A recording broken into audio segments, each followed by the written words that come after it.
კარგი. მოდი ახლა rate limit-ებზე ვისაუბროთ. ზოგადად რა არის rate limit-ები? Rate limit-ები API-ის ძალიან მნიშვნელოვანი ნაწილია და rate limit-ები განსაზღვრავს თუ რამდენი request-ის გაკეთება შეუძლია users დროის კონკრეტულ მონაკვეთში.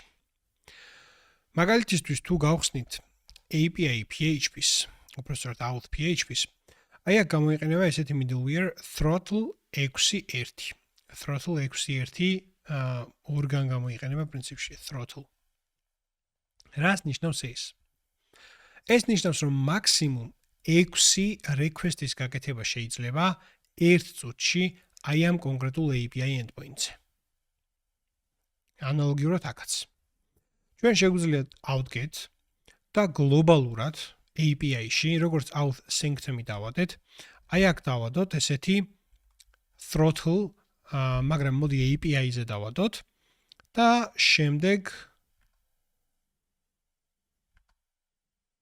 ხო, ორი წერტილი და ავიღოთ მაგალითად.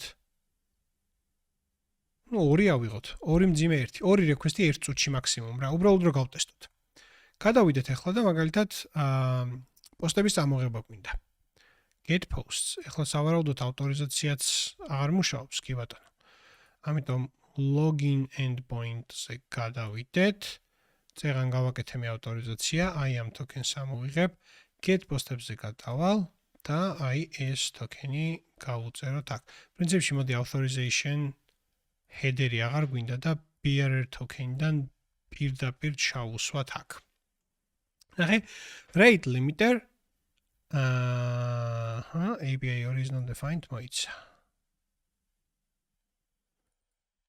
API rate limiter-ი არ გვაქვს განსაზღვრული. კი ბატონო, მაგისი ბრალია, მაგას განსაზღვრავ, მაგრამ ამ ეტაპზე გავაკეთოთ throttle 2.1 უბრალოდ. ერთი request-ი გავაკეთეთ, ორი request-ი გავაკეთეთ და მესამე request-ზე მოგვივიდა 429 status code too many attempts. გავიდა ერთი წუთი, თავიდან შემიძლია გავაგზავნო ერთი request-ი, მეორე request-ი და მესამე request-ზე ისევ იგივე შედეგს მივიღებ. Okay? კაი, ეხლა ეს throttle 2.1 API ეს არის ჯგუფი, რომელიც არ არსებობს. კიდევ ერთხელ გაჩვენებთ, აი ეს rate limiter-ი არ არსებობს და აი ეგ მინდა რომ გავსამძღვროთ. ამისათვის გავხსნათ app service provider-ი, app provider-ების folder-იდან და აი აქ გამოვიყენოთ rate limiter illuminate support ფასადებიდან rate limiter, შემდეგ for და აი აქ უნდა განვსაზღვროთ, რომ API-ისთვის ვაკეთებთ ამ rate limiters და გადავცეთ ფუნქცია. მეორე არგუმენტად. ამ ფუნქციაში შიგნით უნდა დავაბრუნოთ limit per minute, ანუ მაგალითად წუთში 60 request-ი პირობითად. და რაღაცის მიხედვით უნდა დავაჯგუფოთ ეს by და by-ში გადავცეთ აი აქ ავიღოთ request-ი და შემდეგ გადავცეთ request user-ი, request user-ი თუ არსებობს, კითხვის ნიშანი გამოვიყენოთ აქ თუ არსებობს, მაგ შემთხვევაში მისი ID ავიღოთ, user-ის ID-ით დავაჯგუფოთ, კონკრეტულ users აქვს 60 request-ი წუთში. და თუ request-ის user-ი არ არსებობს, მაგალითად ვიღაც ავტორიზაციას ცდილობს, ხო? იმ მომენტისთვის გამოვიყენოთ request-ის IP. ანუ ამ IP-დან 60 request-ის გაკეთება შეიძლება წუთში. აქ რა თქმა უნდა შეგვიძლია ჩვენ ლოგიკა კიდე უფრო გავართულოთ და უფრო კომპლექსური რაღაცები შემოვიღოთ და ესეთი common პრაქტიკა არის, რომ შეიძლება admin user-ი კონდეს და admin users ბევრად მეტი request-ის განხორციელების საშუალება კონდეს, ვიდრე ჩვეულებრივი users. ესეც აი აქ უბრალოდ request-იდან გამომდინარე სხვადასხვა რამეს დავაბრუნებთ შიგნით. აი აქ რაღაც მაკლია. წერტილმძიმე მაკლია. ხო და ნუ თავისთავად request-ი უნდა შემოვა import-ოთ. Illuminate HTTP request. რა უნდა?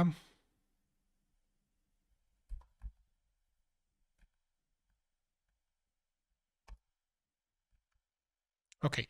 ეხლა მე თუ ამას გადავაკეთებ მაგალითად 3-ზე უბრალოდ API PHP-ში throttle API შემიძლია გამოვიყენო, აი ესეთნაირად. გადავიდეთ Postman-ში და გავაგზავნოთ ერთი request-ი.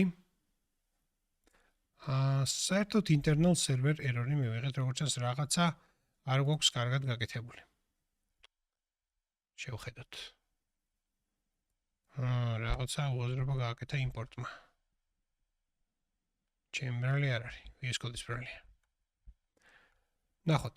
გავაგზავნეთ ერთი request-ი, იმუშავა, გავაგზავნეთ მეორე request-ი, იმუშავა, მესამე request-ი გავაგზავნეთ, იმუშავა და მეოთხე request-ი გავიდა too many attempts, იმიტომ რომ აქ მიწერია per minute some. Ну, შეგვიძლია ახლა ეს გავზარდოთ, უბრალოდ საჩვენებლად მინდოდა გენახათ. ეხლა გადავიდეთ authenticated session controller-ში და ეს authenticate მეთოდს ჩავხედოთ. სხვათა შორის აი ამ მეთოდის სახელიც, კლასის სახელიც არ მომწონს და აი ამას მინდა დავარქვა მე.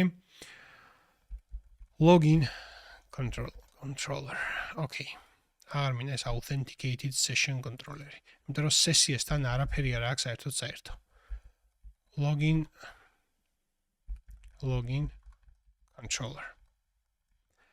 ეხლა auth PHP-ში authenticated session controller-ი ჩავანაცვლოთ login controller-ით. Good. ეხლა გადავიდეთ login controller-ში და გავხსნათ აი ეს authenticate მეთოდი, რომელშიც შიგნით გამოიყენება ensure is not rate limited. და აი ამას ჩავხედოთ რა ხდება. Rate limiter-ის too many attempts. მოკლედ ამ შემთხვევაში გვაქვს key. ეს throttle key არის user-ის email-ი მიბმული user-ის IP-სთან. აი ძალიან მარტივად რო გითხრათ, user-ის email-ი user-ის IP-სთან lower case-ში გადაყვანილი და transliterate უბრალოდ რწმუნდება რომ არასწორი სიმბოლოები არ არის შიგნით და მოკლედ saves ხდის strings, რომელიც უკვე cache-ისთვის შეგვიძლია გამოვიყენოთ. და თუ აი ამ key-ზე აქ მოწმდება რომ 5 attempt-ი უკვე არის გაკეთებული, ხო, თუ 5-ზე ensure is not rate limited. აი ამას მიაქციეთ მეთოდის სასახელებას ყურადღება. უნდა დავრწმუნდეთ, რომ rate limit-ებში არ ვართ გადაცდენილი, rate limit-ებს არ ვართ გადაცდენილი. და თუ too many attempt-ი არ მოხდა, ანუ 5-ან 5-ზე მეტი request-ი თუ არ გაკეთებულა, ხო, მაშინ უბრალოდ დავაბრუნოთ. მაგრამ თუ 5-ზე მეტი request-ი გაკეთდა, მაშინ მოწმდება რომ რამდენ ხანში, აი ეს seconds ამოიღოთ available in, ანუ რამდენ ხანში შეიძლება users ისევ გააგზავნოს მცდელობა, ავტორიზაციის მცდელობა. აი ამ key-ზე. ეს წამები ამოიღება და ეს auth throttle არის message too many login attempts.